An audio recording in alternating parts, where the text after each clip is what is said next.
Stella Concha from REO Group. Good morning. How are you? Good morning, Pete. I'm good. Thank you. You look, Do I look fresh?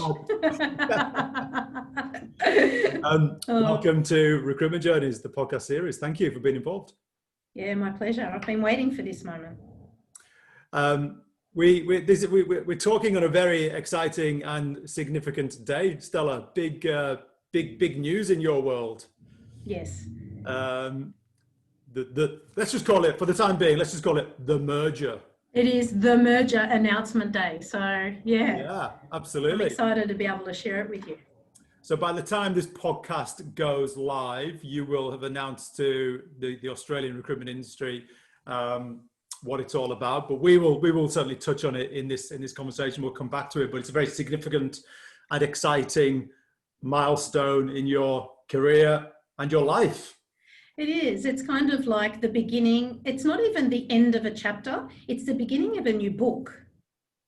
So, we closed a book yesterday and we're opening a new book today. So, amazing. And it's become an auspicious person for me now, Pete, because we're sharing this moment this moment in time. I know. It's How awesome. lucky. Well, look at it, and it ties in very beautifully with what we're going to talk about today. So, the podcast, Stella, it's called Recruitment Journeys, and as it says on the tin, I'm going to think of a new way to say "as it says on the tin." That's getting a bit old, but as it says on the tin, it is your recruitment journey, and it's cool that we're talking to you at such an interesting point of your recruitment journey. But it takes us from the beginning of your career to this new chapter, not the end of your career, but this new chapter. So we're going to talk about all that. And what we do, Stella, we kind of put everybody in a box, in a category. We give you a title. And for the purpose of this podcast conversation, we're going to call you the self-taught recruiter who went from failure to merger. Yeah, well, that's pretty accurate. I reckon it's one of my coolest titles to date. And I should say, I use the word failure with not only your permission, but your suggestion. That's right. Now, look, I've already given the listeners an introduction into who you are, Stella, but in your own words, who are you? Well, look, apart from being the CEO of REO Group, I'm an Aussie-born Cypriot, originally born and bred in Newcastle. I've been living in Sydney for most of my professional career. Mother of two, been self-employed for about 80% of my life, and I've got two massive addictions, F45 and anything to do with self-mastery. Okay. F45, I'm also a member of that cult. Yep. And they opened yesterday in Melbourne. Okay. And I went there yesterday for the first time in 6 months. Did you feel alive? I did feel alive yesterday. Yeah. But today, I couldn't even feed my dogs. I couldn't get down to feed the dogs. They're so stiff. It's the best. It's pretty good, isn't it? It's the best. I go at 5:30 every morning. And I don't even think about it anymore. I'm just there. 5:30. It's how I start my day. I love it. Blimey, that's unnecessary. 5:30. Well, when you got two kids, Pete, when else are you going to do it? I'm not going to do it at night. I've got to do homework and cooking, and you've got to do it before work hours. Otherwise, you just don't do it. You get up, do F45, and go back home to wake your kids up. That's right. That's impressive. Well, you tell my husband that. You need to tell my husband that. Yeah. There's an insight into your personality already, but let's go back to where it all began, Stella. Yeah. I start all of these conversations in the same way. Could you please tell us how and why you broke into the wonderful world of recruitment? I'll take a step back. I always thought I wanted to be a doctor, and I worked pretty hard during my formative years at school to get into medicine. Got into a pre-med degree. I duxed that degree, did really well, completed my internship here at Westmead Hospital. That's what brought me from Newcastle to Sydney, actually, my internship year. And during that internship year, I realised that medicine wasn't going to be right for me. It was actually a complete disconnect with my personality. I like to get close to people, and medicine asks you to be quite distant to people. And Mum got cancer. in that year as well. And it was a real challenge for me to be able to work in a hospital and have my mum ill. During that time, I was also retraining myself in neuro-linguistic programming, which is all around mind mastery and the connection of the mind-body. And so what happened was mum got cancer, and I quit the day that she got her news. I just quit, just put in my resignation. And I had no other skills apart from the what I call kind of the core mechanical skills that I had. And I went and took care of my mum in Newcastle. And then I started my first business, which was called Mind Connection. And Mind Connection was all about treating people with, different medical disorders at the level of their mind. Because I believe, like, when your mind's not in order, it kind of manifests in your body. And that business was in Balmain, and that business was a complete failure. So I lost thousands of dollars in that business. I ran it for a few years, and I was kind of spending more money than I was earning. And what I learnt in that business is I learnt that I wasn't a business person. I hadn't really understood what business was about. I understood what medicine was about and what the patient connection was, but I didn't understand business. So from that kind of failure, I bumped into Johnson & Johnson, which was a repping job. Yeah. And no one would hire me. Like I didn't really have the skills to do anything else but get into medical repping. And I did that for 2 years, and I just felt like a glorified coffee runner. I felt it wasn't right for me. And then I saw this ad on Seek which said, recruitment consultant, on target earnings, $250,000, Robert Half. And I was 25. I knew nothing about business. I knew nothing about corporate. I had come out of medicine. And I said to Marcelo, who we were living together and engaged at that time, I said, check out this job, recruitment consultant. Look how much they earn. I'm going to go and apply for that. Did you have any clue what the job was? No, nothing. I had no idea. Like, I was stupid, no idea. And, with my innocence, rocked up and they hired me. And I knew nothing about finance because it was a finance and accounting recruitment agency. But I think what they saw was what we all see in recruiters is, do you have the X factor? Can you communicate? Can you connect with humans and understand them? And if you can do that, you can create a recruiter. And the rest is history. And they were a brand new. They were almost a startup in Australia back then, weren't they? You know what? I have no idea. I applied for one job and I got it. So yeah. I have no idea. All I knew is that I had nothing when I started. I was earning kind of 50 grand. At the hospital I was 36 plus super, 36,000 plus super. When we hear our parents talk about, when I was your age, I was only earning 20 grand. That's me talking to my kids now. Okay. And in fact, that's...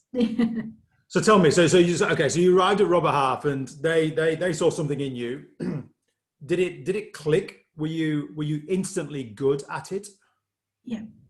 You were instantly good at recruitment. Yeah, and I reflect on why, and it's the human understanding. Yeah. It's the ability to sit in front of a candidate and connect and understand who they are, not what they want or what they tell you they want, but who they are. And I believe that's my patient care training, my medical training. And I think the other thing that helped me with Robert Half, the startup, the rookie career, was I had run my own business before. So I knew what it was like to start something from scratch, which is essentially what every rookie has to do. And the second thing was medical repping. You rock up to doctors' surgeries and you try and sell a drug to them. They don't want to see you, but you've got to front up. And it's similar to door knocking. Sales knocking on a door. It's exactly the same. So when I reflect back, I think, well, actually, I probably had the sales skills, but never really gave myself kind of homage to that in the formative years. But, my first 12 months at Robert Half was pretty successful. I became their Asia Pac #1 recruiter within 12 months. And, the billings were really strong, obviously, but the times were strong. Like, that's pre-GFC. Remember, you could ring anyone and someone would give you a job. Yeah. Okay. All right. So this is where it gets interesting. So you were with Robert Half for only 2 years before you started or decided to start REO Group. Yep. Now, I think I speak on behalf of 98% of recruiters out there, including myself. So when I think about myself at 2 years into recruitment, I was useless. I just didn't really, the penny hadn't dropped. I wasn't really achieving anything. I was fumbling around. I was not equipped to take on a new desk, let alone start a new business. Clearly, you found an early aptitude for it, but what gave you the courage to believe that you could go and start your own recruitment business with only 2 years recruitment experience? Was it genius or was it crazy? No, it wasn't genius and it wasn't crazy. You know, the GFC hit and I found myself in a predicament actually where I didn't feel connected from a vision perspective and from a values perspective with the organisation I was working with. And to some degree, I was given no option. Mm. And I'm grateful for that because the experience that I had during that time wasn't good. And I've written about it in my first book, Legacy. And it's something that's driven me personally as a leader to make sure that I've created environments where that are really sustainable, first of all, for females, but second of all, for people to thrive. And I did shop around, like I did look for other jobs, but I said to my husband at the time, see, Marcelo, I think really quite a lot of my success, as a recruiter has come from my husband, Marcelo, he's my other half. Yep. And he's a businessman. And I said to him, listen, I want to stay in recruitment. I love this. Would you go into business with me? Because there's no way that I would have been able to do it by myself. And I think it's really important to note that, part of the success of this organisation is very much him. Because this is his fifth business, not his first, second, third, fourth, his fifth. He's a businessman. And I think if it wasn't for having a business partner that knew how to set up operating systems, set up IT systems, the infrastructure, the finance, I wouldn't have been able to just do what I do good, which is recruitment. And we know from recruitment journeys that you need someone operational. If you're a good recruiter, you can't focus on the operational side, otherwise you'll lose the edge of what got you good in the first place. And we started with that model. Mm. So how long was it? So obviously Marcelo said yes. How long was it? How long did you guys operate just as the two of you? Not long. So I resigned from Robert Half and I saw out my 6-month non-compete. I was, I want to note that because nowadays we don't really see non-competes coming into play, right? Because of the laws. But I did sit out my non-compete and I didn't touch anyone. I didn't make one phone call. And I was very young. I was only 25 and I was scared. So scared that I'd get, I had PIs on me, that they'd sue me. I didn't want to, right? I didn't want to play with fire. But we incorporated REO Group about 3 months after I left Robert Half. And I had been speaking with Ragav, who I had previously placed in his first job out of Deloitte into capital finance. And he said, I know you've left Robert Half. I need to talk to you as a friend. Can we catch up? And I said, yeah, we can catch up. And he said, I don't know what you're doing, but whatever you're doing, I want to join. I said, I'm going to start a recruitment agency. He goes, would you hire me? I said, yeah, I'll teach you recruitment. He goes, okay. So he resigned from his job before we even gave him a contract. And he started with us 6 weeks into the company starting. Mm. And that's really important because we've built this business together, Ragav and I. But also he just had trusted Marcelo and I. Sometimes I look back and I thought, geez, we were rookies. Sometimes you do good business off the back of a smell of an oily rag. Like you don't need contracts. Sometimes good business is done over a handshake and it's long business, Yeah. 6 weeks, okay. And I think 6 weeks after that, hired number 2 employee. Wow. And was it all organic, self-funded growth? Yeah. Yeah. And so Marcelo and I, we were living in a little one-bedder in Strathfield. We had a small mortgage, and he had a bit of debt in his other business that he sold. So when we started REO, neither of us had an income. There was no money coming in, none. And we had debt because we had a mortgage.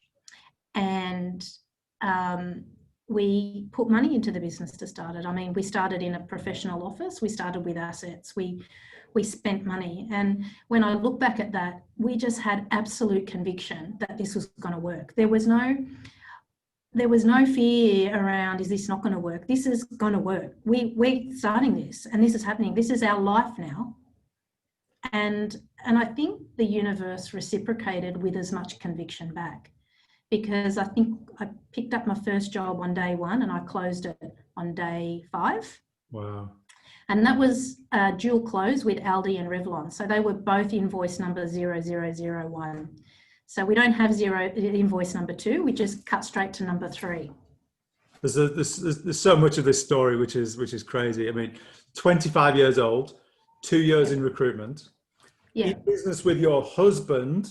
Oh no, nuts.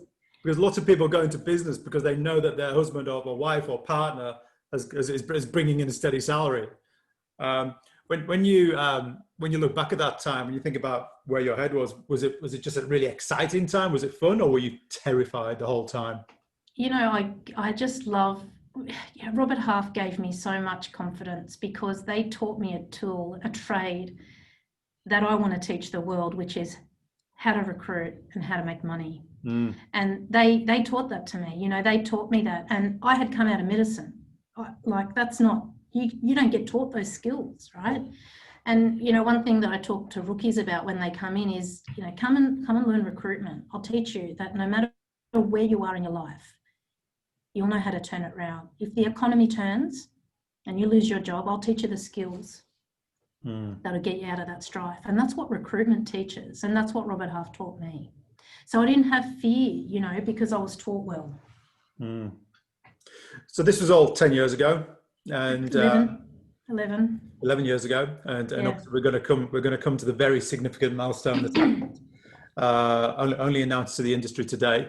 And we obviously can't talk about and dissect a full decade of REO Group history, but I love it when people acknowledge the fact that failure exists in our lives, and failure is a very healthy thing, and we learn from failure, and it's very important. It's as important, if not more important, than success. What were the early failures that you experienced as a rookie entrepreneur, or what were the challenges that you experienced that blindsided you, that you didn't expect?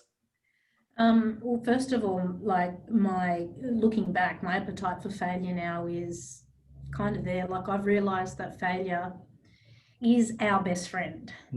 Without failure, there is no growth. Without failure, there is no learning. And, you know, I wish I was taught that when I was a younger kid. I'm going to teach that to my kids. That's the only way we learn and grow. And I've only learnt about recruitment and how to be a leader and how to be an entrepreneur through just heaps of failure.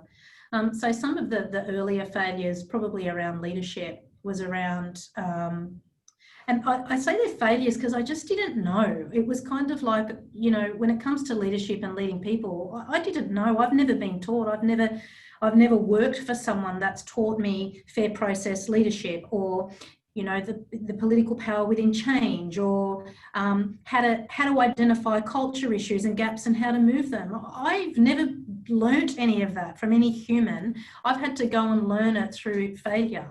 So I guess that the first big, you know, thing I've learned is around leadership and around people. I had heaps of turnover in the business in the beginning, you know, obviously, and then that really diminished to only 10% just prior to COVID, or prior to, you know, the devastation that we've just seen now. And the next big learning that I've had from failure is that, geez, it happens all the time. It doesn't stop, you know, like the moments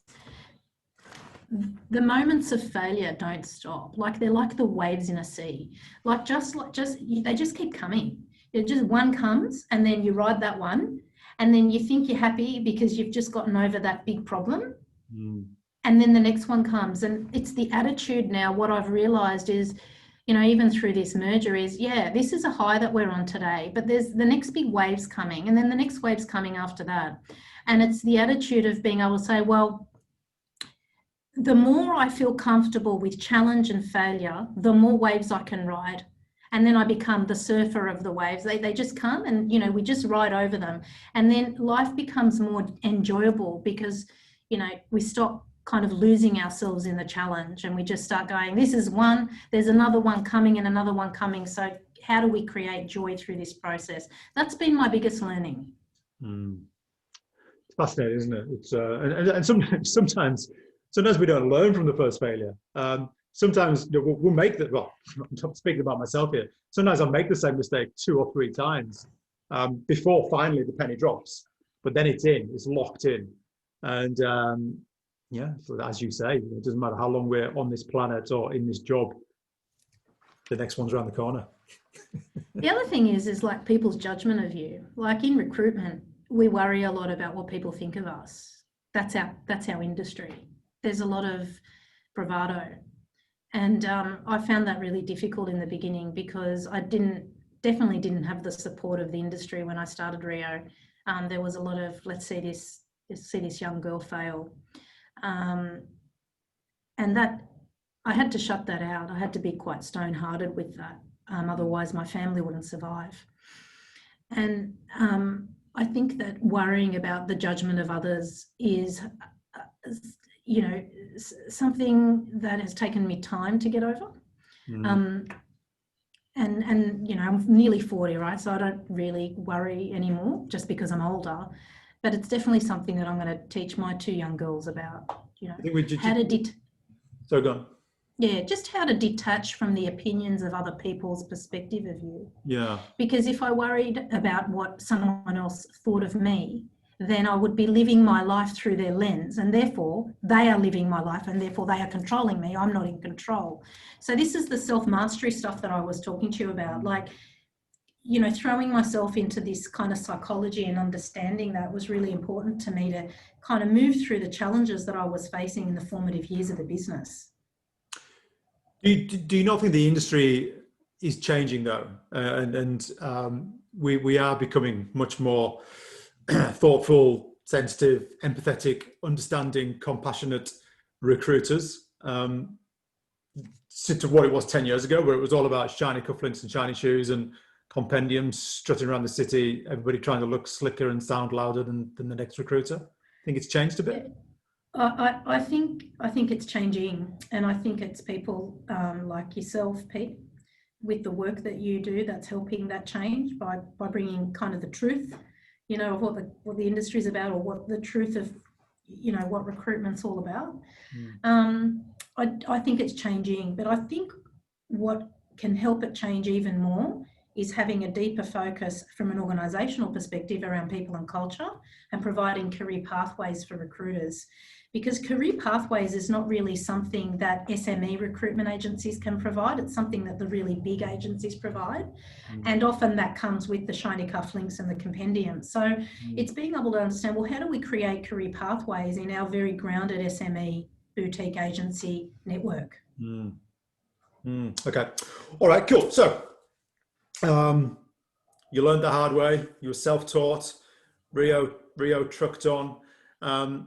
Pre-COVID, or at your peak, how big was REO Group? Just shy of 20. 20. Okay, I think just we shy had of 20. 19. Okay. Yeah, at the beginning of this year. Okay, so the business, which is not big. Yeah. No, but you know, still a significant business, and that brings us to the here and now, and the hot news off the press, Stella. I feel like I probably shouldn't, make the announcement on your behalf, because it's not really my news to make. But could you tell us, we've referred to the merger, could you tell us what the merger relates to, please? Yeah, so as of today, we're making the public announcement to the market that Cox Purtell and REO Group have merged to become a new entity called REO Purtell. So the backstory with that is, about a year ago, we were looking at growth. So we had a really clear 2021 strategy that had a revenue target, it had a diversification target, and a number of other things that we wanted to achieve by 2021. One of those activities was to hire a learning and development consultant that could work in-house to train up rookies, so we could grow our organisation's asset, being our people, so we could diversify and etc. You know how organic growth works. And that went well. So we doubled in size, and then COVID smacked us in the face.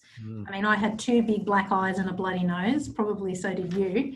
And then that just went to shit.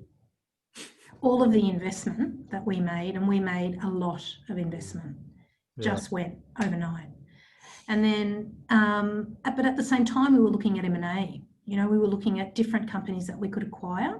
So we did acquire one company a couple of months ago, TDR Group.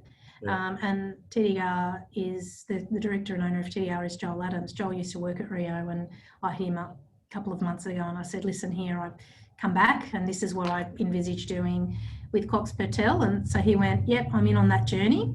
And with Cox Purtell, I mean, they are in every industry we're not in. Yeah. We don't have one overlapping customer. So when we did the financial and the kind of legal due diligence, we went back 2 years, we don't have one overlapping customer. And I just said to James, look at this as an opportunity. What do you reckon? And he's like, it's funny you said that, Stella, because we've been looking at the same thing. And I said, really? He goes, yeah, we've been on it like an M&A journey for about 3-4 years. And I said, well, I tell you what, I don't want to be the owner of REO Group for another 10 years. I've just done 10 and I've done the 11th year in COVID. I said, I want to share this with someone. I want to grow my business and I don't need to grow it organically. I want to experience something different. You know, I'm turning 40 next year.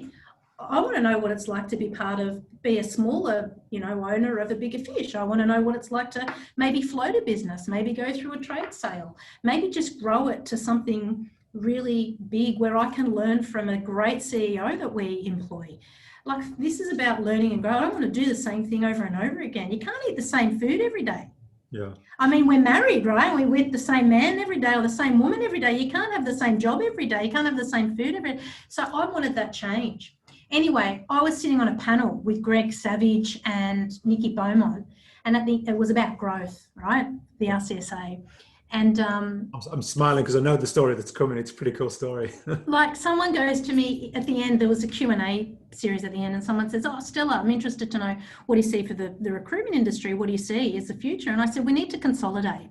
There's too many small players and they're making great money as individuals, earners, but we cannot create sustainable businesses like that because there's the cost to serve's going up because everyone's got their own footprint.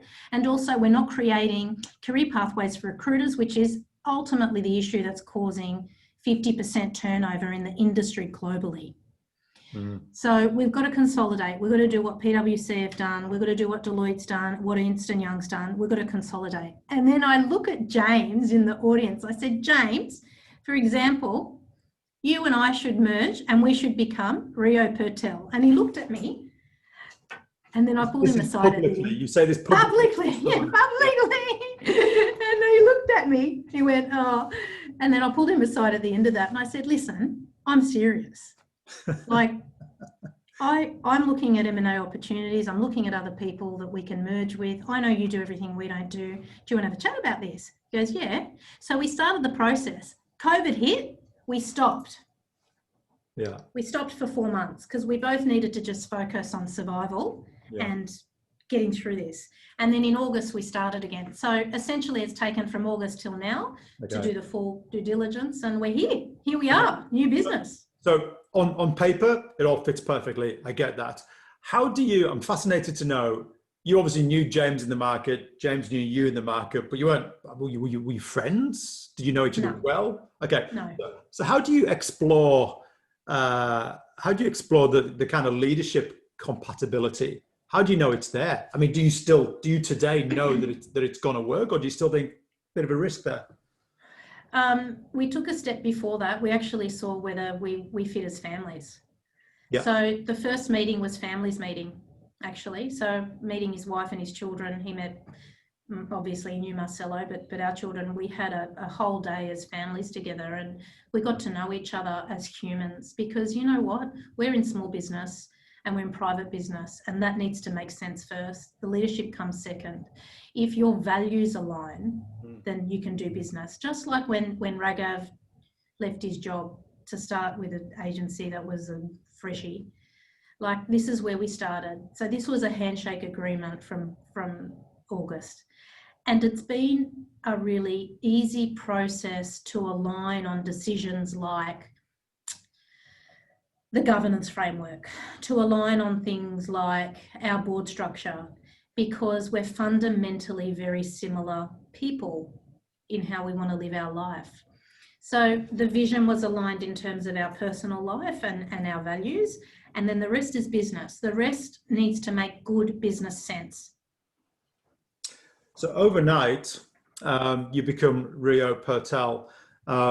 What does the business look like when you merge in? What will it be, January, Feb, or is it? Yeah, so we've started the people merging side already, but the P&Ls will merge as of the 1st of January, which means that we'll be trading under one bank account as of the 1st of January. So we've got a whole raft of things that need to happen between now and then. And we envisage that the actual integration of the merger will be completed by the end of the financial year, because M&A takes time, you know, and we have employed a change director to actually lead us through this process, because we've got, you know, I'm not a change person. I recruit them, but I'm not one. And we're going to employ kind of, you know, fair process leadership in all the decision making that we make. So we're going to get our people involved in through workshopping our new vision, our new behaviours.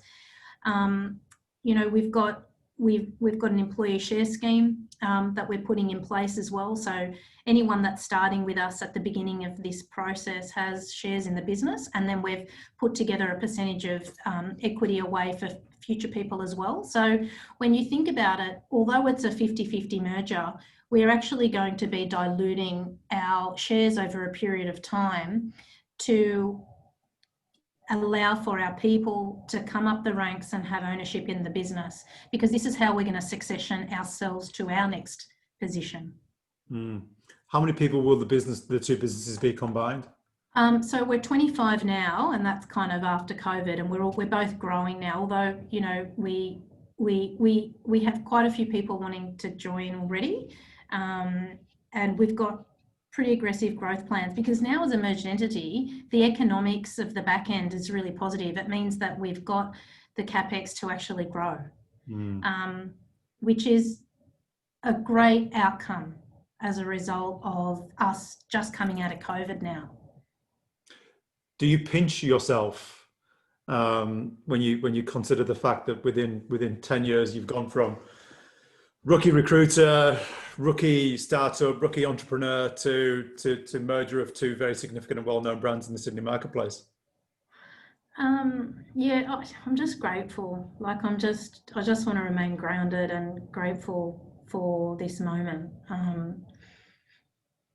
I know there's lots of failures on the way, you know. I just don't want to get to the end of my life and have just worked hard. I just want to enjoy these moments, you know, because I said to Marcelo the other day, I don't really need anything more. I don't need a new car, new house. I don't need assets in my life. I just want time to share love and to experience new things and learn. You know, that's all I want from my life now. And I look at this as just another big learning and an opportunity to contribute. So, yeah, I guess I do pinch myself. What advice would you give Stella Concha 11 years ago when you were walking out of the doors of Robert Half? I would say, young lady, this is going to be really tough. Don't underestimate how tough this is going to be. And every single hurdle that you jump, I want to let you know that you're going to become stronger and you're going to become more confident. And as you become stronger and more confident, you're going to enjoy the journey more. So the further you go, the more joy you will receive. So keep going. How much of your drive comes from setting what is clearly a wonderful example to your two daughters?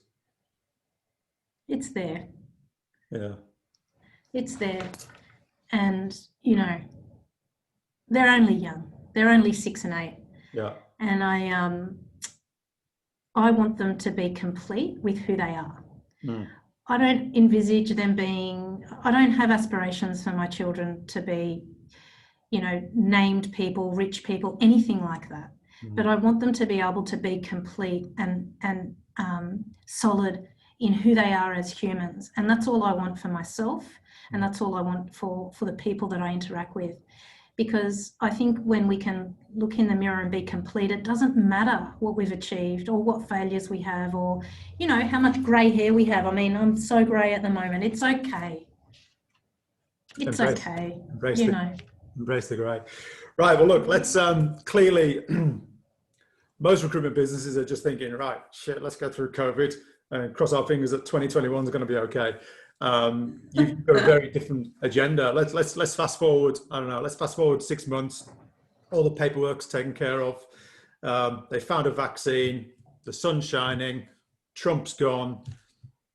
What does the next 5 years look like for REO Purtell? Are you going to come to Melbourne? I mean, that's a logical question I should ask. It depends on how good your database is, Pete.